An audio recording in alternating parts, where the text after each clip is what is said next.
If you're avoiding conflict, you're not keeping the peace, you're keeping the problem. You're making a conscious decision to keep that problem alive in your marriage, in your family, in your home. You're going to keep those kids fighting. You and your husband going to keep fighting because you're choosing to avoid the conflict.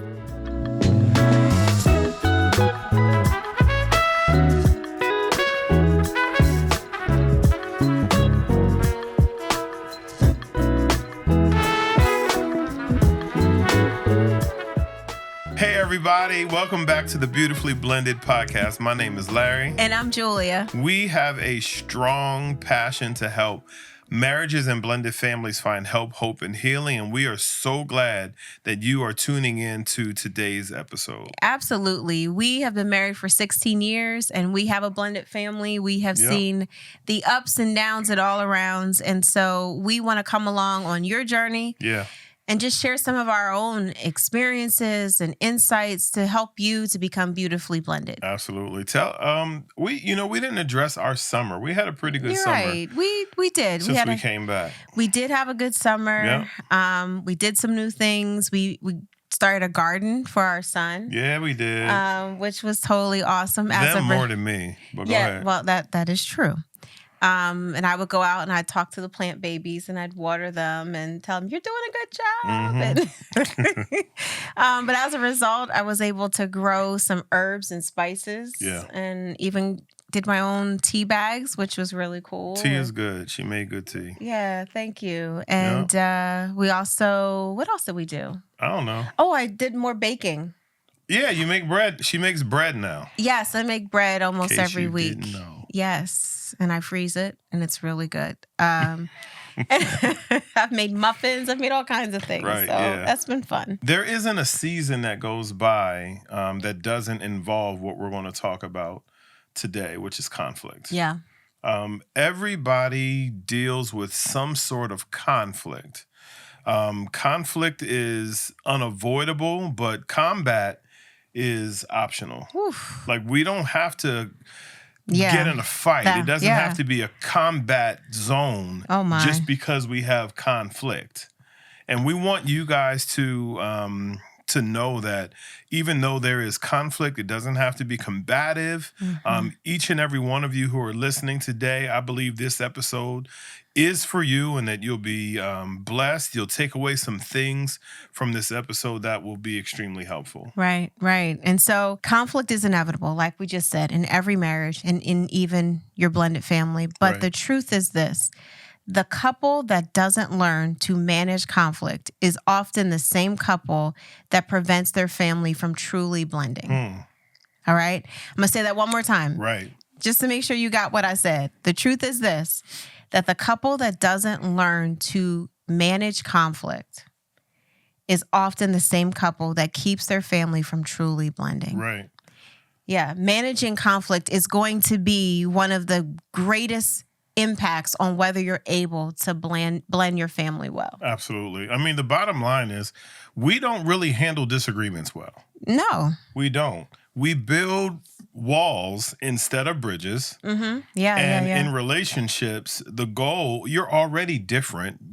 There are already differences between a husband and wife. There are already differences between siblings, right? Yeah.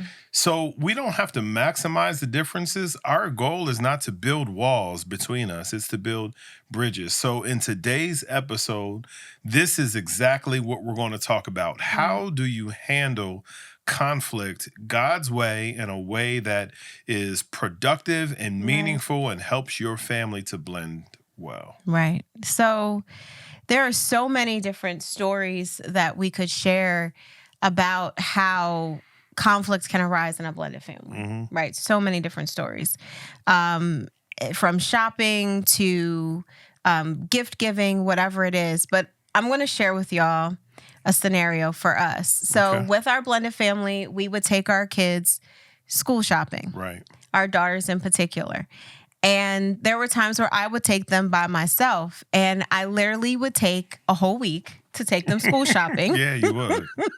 Because I'd be exhausted each day after one shopping trip. And so Then we would go and give them the agenda. Right. We are purchasing jeans. This is what we're buying today. Right.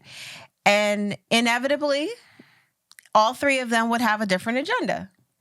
We'd go to a store and one would say, can I get sneakers instead? Another one would say, well, can I get dresses instead? Right. Can I get makeup? Can I get boots? Can I get this accessory? And it's like, no, we're here to buy jeans. Right. That's the goal That's today. the agenda today.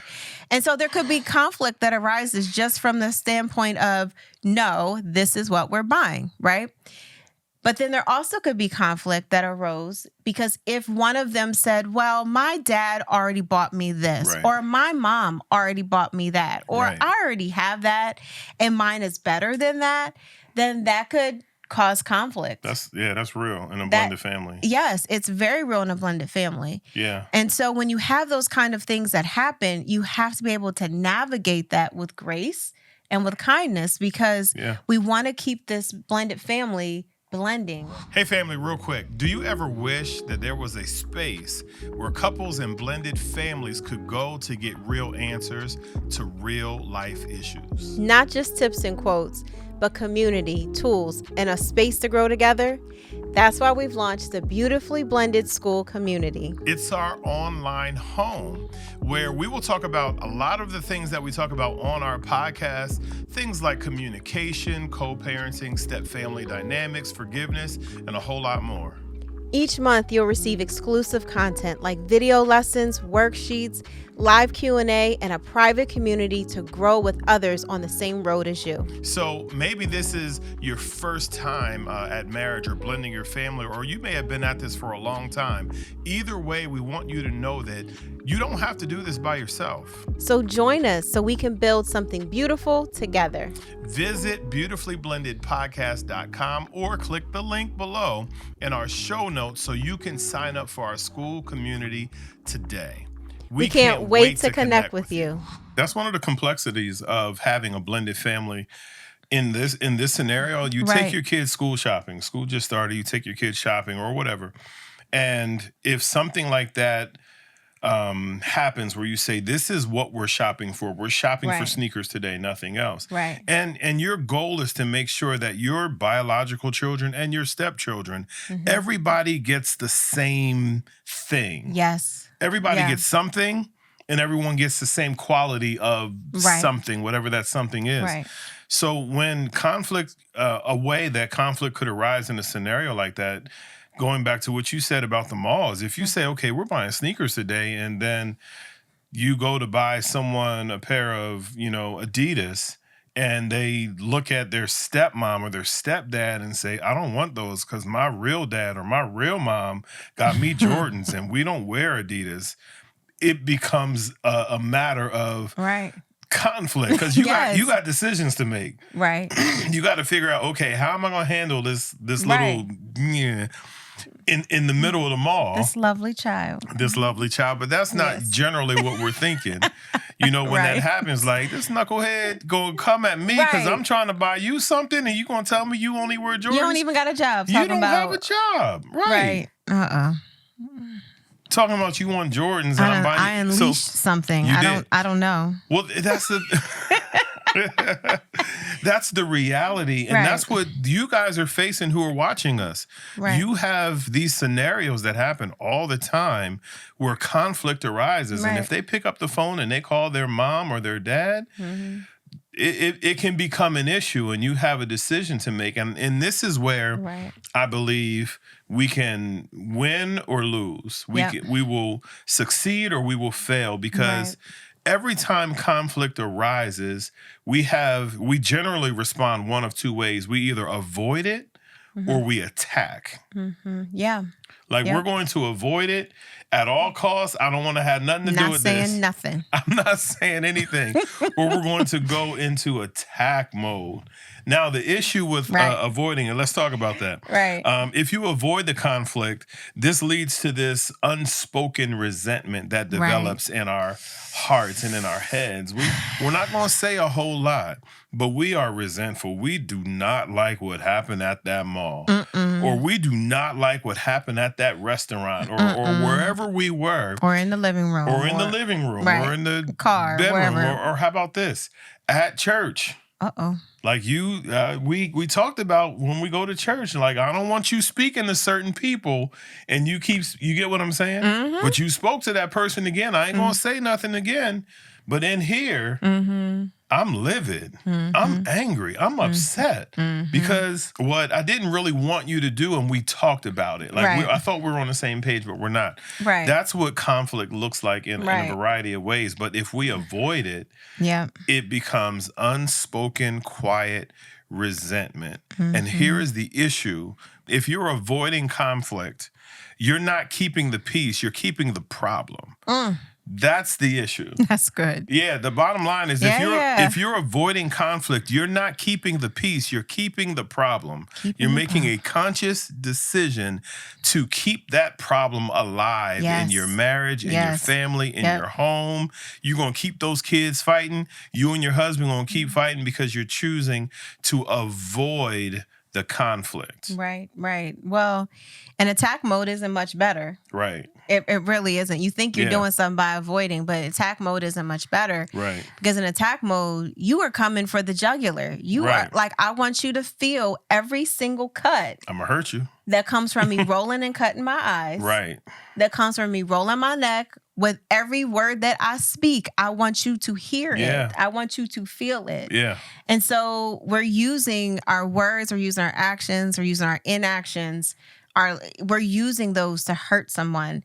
And that is the bottom. That's the point. My point is to hurt you. Right. I'm hurt. I'm upset. I want you to feel hurt. Right. And the bottom line with that, if you're spending so much time and energy attacking and hurting your spouse and your children, you're not loving your spouse and your children. You can't spend your time and energy attacking them and say that you love them at the same time. You can't do both. Right. And so neither of those approaches, from avoidance to attack, really helps anything. Right. It only hurts it. I feel like that's where we sit most of the time. Right. Either we're going to avoid it altogether or we're going to attack. And like you said, neither of them brings resolution. Right. Sometimes in the avoiding, sometimes we'll say things, especially for our Christian brothers and sisters out here. Sometimes we'll say stuff that sounds really holy. I'm just praying. I was asking the Lord to show me. So I decided I wasn't going to say anything. Right. But in you're not saying anything, you're actually hurting the situation. Because what's really happening, as you say, you're praying, you're really allowing it to fester. Right. And then at some point, it escalates to attack. Yeah. So you can kind of escalate from one to the other. Yeah. Yeah, I mean, what you said is true because it's like we can weaponize Christianese. Yeah. Christian language. Yeah. We weaponize it and use it against our spouse. So I'm just praying. I'm waiting for the right time to have the conversation. Right. I'm not saying that cannot be a true statement. Right, because it could be. But what I am saying is that many times we can use or utilize that statement as a way to kick the can down the road, to procrastinate, or to avoid the conflict that we really don't want to be involved in. Right. We don't want the smoke. We don't want to have a tough, hard conversation because having hard conversations reveals things in us. And many times what it reveals is our immaturity, our inability to have a conversation without getting angry and attacking that person. So hands off. Let's avoid it. I'm not going to have the conversation. But we can easily use, I'm glad you brought that up. We can easily use Christian language to manipulate a conversation or to just say, no, God didn't speak to me yet to have this conversation. You better talk to your husband. You better talk to your wife and resolve that as quickly as possible. Right. And so that's where we get into moving towards resolution here. Yeah, and part of moving towards resolution is looking at scripture. Yeah, let's read Ephesians 4:26. It says, in your anger, do not sin. Do not let the sun go down while you are still angry. Anger isn't the issue. The sin in anger is the issue. How we become sinful in our behavior, our attitude becomes sinful and bitter. Our responses become combative and we want to retaliate. Yep. in our responses. That's where the problem comes. Yeah. It's not being the anger angry itself, right? It's allowing that anger to create sinful actions, which you use to attack the person that you're called to love. Right. Absolutely. Absolutely. Yeah. So in response to that, there are some tools that we have that we want to share with you. Yeah. To help you. Very practical ones. The first one is to pause before reacting. Slow down. Right. Slow down. Right. Let's slow down. Take a breath. Right. Let's slow down, calm down, take a breath. Let your emotions cool down. Don't go in hot and heavy and I'm going to just tell you all the things that I've been feeling. I heard someone say verbal vomit, which is a horrible illustration, but it's an accurate illustration at the same time, where I'm just going to give you all that I have to give you. Right. This conflict has struck a nerve with me and I'm going to give it all to you. Right. Slow down, calm down, let your emotions calm down. Right. The other thing you want to do, I think the second thing is it's important. Define what the issue is. Yeah. Like define the problem clearly. If you don't define it, you won't defeat it. You have to define the issue clearly and be able to communicate, this happened, and when this happened, I felt like this. Right. When this occurred, that was the moment. That was the point of impact. And at this point of impact is when our attitudes change. My attitude changed. I got angry, and I want to have a conversation about it. So it has to be defined. Right. It has to be, this is what happened. What is the point of death, the time of death? This happened at this moment at 3:13 p.m. Yes. And this is what I want to talk about. Yes. Because I'm just in a different place as a result of what happened at 3:13. Right. Gotcha. Yeah. I mean, and I just want to also say that between the first one and the second one, that's why you have to let your emotions calm down.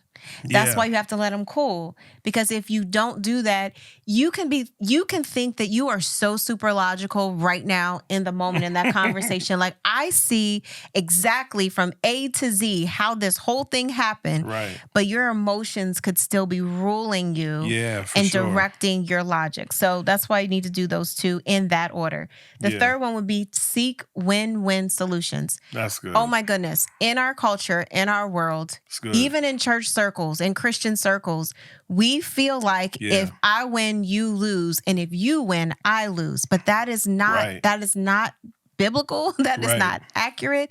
If you're in a relationship where one person has to lose if someone else wins, that is not a healthy relationship. Right.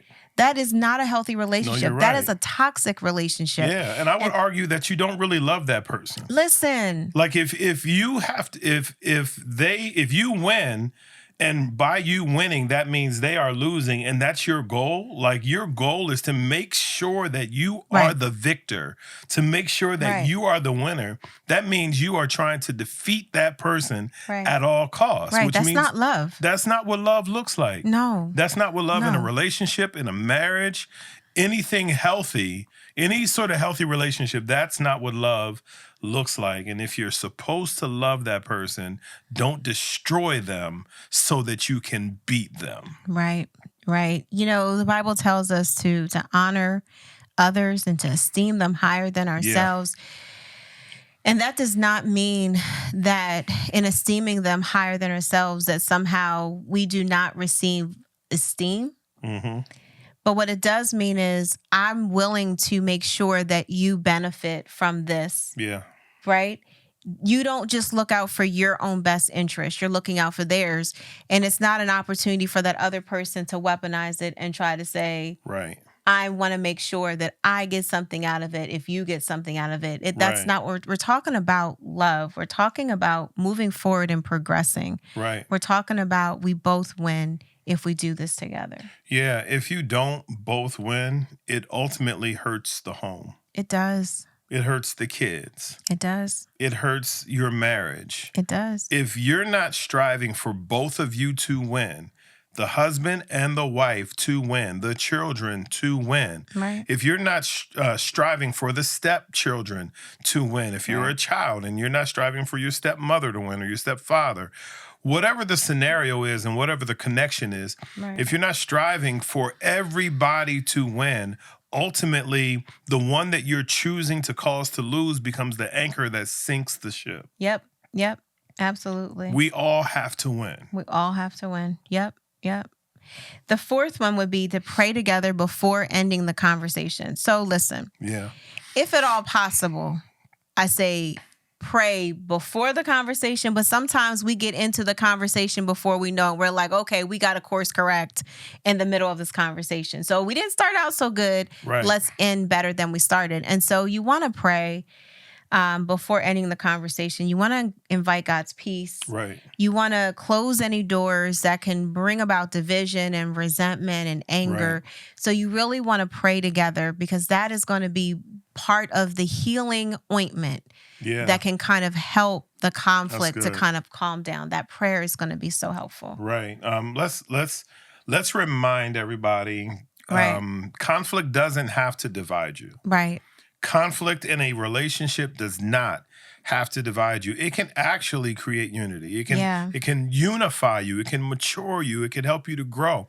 It can strengthen your marriage. Yeah. It can strengthen your family. Absolutely. Allow conflict to be handled the right way. We listed several tools that you can use, but if you allow conflict when it comes in to not allow conflict, but if you handle conflict correctly, when it comes into your life and your marriage, God can use it to create unity and strengthen the bond in your family. Yeah. Conflict is not bad.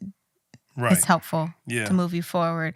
So a few takeaways for you. One would be, don't avoid conflict. Don't avoid it. Right. Face it with grace, right? It's going to come. So let's be gracious as we face it. Number 2, I would say anger is natural, but sin in anger is optional. Right. You don't have to choose combat. Yeah, you don't. You don't have to choose that. And the last one I would say is resolution isn't about winning. It's about reconciliation. We have a great opportunity to reconcile. We have a great opportunity to make this blending of our family that much stronger. And so when you find yourself wanting to find a resolution, I would encourage you to look for it not to be about winning, but about reconciliation. How do we heal a divide? Yeah. This was good. Yeah, it was really good. I think it's important to continue to have conversations about things that happen regularly. Yeah. Conflict is going to happen. Yep. But combat is optional. Yes. It does not have to be, your home does not have to be a war zone. Oh my goodness. It doesn't. Thank you so much for joining us today, just for this conversation as we talked about conflict and we talked about some other things. We gave you some tools that I believe are going to be extremely helpful. If you can apply them to your marriage and to your family, I believe they will cause you to see success as you are blending your family and as you, as a husband and a wife team, are growing together. Again, thank you for joining us. If you have enjoyed this content today, we want to encourage you to like and subscribe, comment and share. You may know someone who is interested and could benefit from this content, so please share it. And the last thing I want to say is, if you enjoyed it, let us know in the comments. We want to hear from you. Again, thank you for joining us today on the Beautifully Blended podcast.